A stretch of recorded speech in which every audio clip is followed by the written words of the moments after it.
యాక్చువల్గా ఏంటంటే ఈ మధ్య కాలంలో చాలా మంది కూడా న్యూరో ప్రాబ్లం అనేది ఫేస్ చేస్తూ ఉన్నారు. అసలు ఈ ప్రాబ్లం ఎందుకు వస్తుంది సార్? న్యూరో ప్రాబ్లం అనేది it's a very broad term. So neuro ప్రాబ్లమ్స్లో రకరకాల ఇష్యూస్ ఉంటాయి.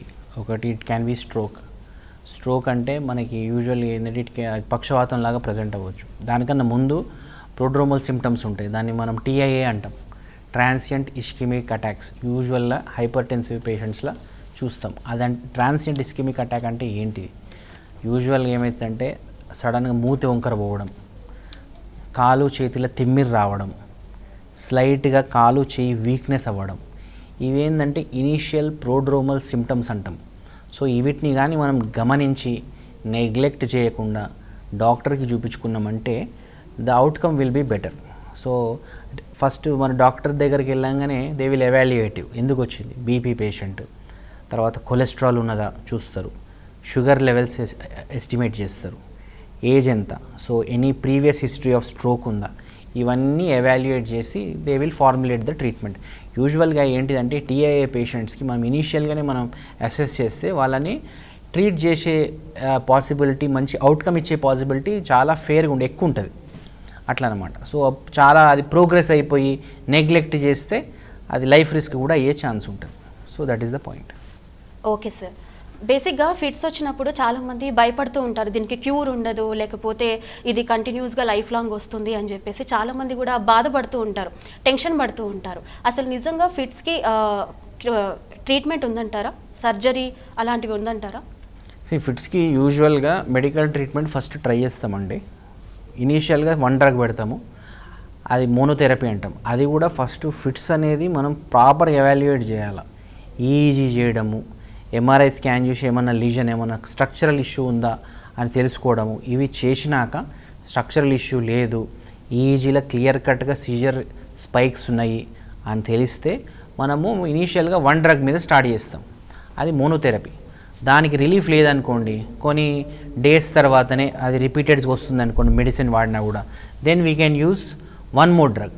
సో 2 మెడిసిన్స్ యూజ్ చేస్తాం. ఇట్లనే కాకపోతే ఇట్లా 2 మెడిసిన్స్ నెక్స్ట్ 3 మెడిసిన్స్ వాడినాక కూడా over span of say 1 year like that or 1 year దాటి కూడా మీకు రిపీటెడ్గా వస్తున్నాయి అనుకోండి seizures, in spite of using the best medicines over a good period of time, then we can say that he is having medically refractory epilepsy. అంటే మెడిసిన్స్కి response లేని fits disease తోటి ఆయన సఫర్ అవుతుండు అనేసి మనము క్లియర్ చేసుకోవచ్చు. సో దీనికి నా ఇప్పుడు క్వశ్చన్స్ మొన్న పేషెంట్ కూడా ఒకరు అడిగారు, ఏమడిగారు, సార్ ఫిట్స్ లైఫ్ లాంగ్ డిజీజా, దీనికి పర్మనెంట్ క్యూర్ మెడిసిన్ లేకుండా ఏమన్నా సర్జికల్ ఆప్షన్స్ ఉన్నాయా అని అడిగారు. ఎస్, మెడికల్లీ రిఫ్రాక్టరీ ఎపిలెప్సీకి సర్జికల్ ఆప్షన్స్ ఉన్నాయి. అయితే ఆ సర్జికల్ ఆప్షన్స్ మనము కంటెంప్లేట్ చేసి వాళ్ళకి చెప్పే ముందే మనము ప్రాపర్ ఎవాల్యుయేషన్ చేయాలి. అంటే ఈ ఫిట్స్ రోజుకి ఎన్నిసార్లు వస్తుంది, ఎన్ని ఇయర్స్ నుండి ఉంది పేషెంట్కి, ఏ సైడ్ ఫస్ట్ ఎఫెక్ట్ అవుతుంది, సెమియాలజీ ఏంది, రోజుకి ఎన్ని అటాక్స్ ఉన్నాయి, ఇవన్నీ ప్రాపర్గా ఎవాల్యుయేట్ చేసి along with that psychological evaluation చేసి then we will give them the options. అంటే ఏ ఏరియా నుండి వస్తుంది, ఆ ఏరియాలో ఏమన్నా ఫోకల్ కార్టికల్ డిస్ప్లేషియా FCD ఉందా, లేకపోతే ఏమైనా లీజన్ ఉందా, తర్వాత ఈ EEG ఉంటుంది, EEG ప్రకారం స్పైక్ ఎక్కడ స్టార్ట్ అవుతుంది. సో ఇవన్నీ చూసుకొని వాళ్ళకి సర్జికల్ ఆప్షన్స్ ఇస్తాం. అయితే ఈ సర్జరీస్ 4-5 టైప్స్ ఉంటాయి. అది ATLAH కావచ్చు, లీజనెక్టమీ కావచ్చు, కార్పస్ కెలోసాటమీ కావచ్చు, సబ్పైల్ రిసెక్షన్స్ కావచ్చు, డిఫరెంట్ టైప్స్ ఉంటాయి. అయితే ఈ సర్జికల్ ఆప్షన్స్ ఇచ్చినాక కూడా, సర్జరీ చేసినాక కూడా పేషెంట్కి 100% రిలీవ్ అనేది అందరికీ రాదు. సో పాయింట్ ఏంటిదంటే, యూజువల్లీ మన పేషెంట్స్కి చెప్పే పాయింట్ ఏంటిదంటే, మీరు వాడే ఆ మెడిసిన్ బర్డెన్ తగ్గుతుంది. అంటే number of medicines which you're using for long period of time, అవి యూజువల్గా ఒక 70 to 80% తగ్గిపోతుంది ప్రొసీజర్ చేయించుకుంటే.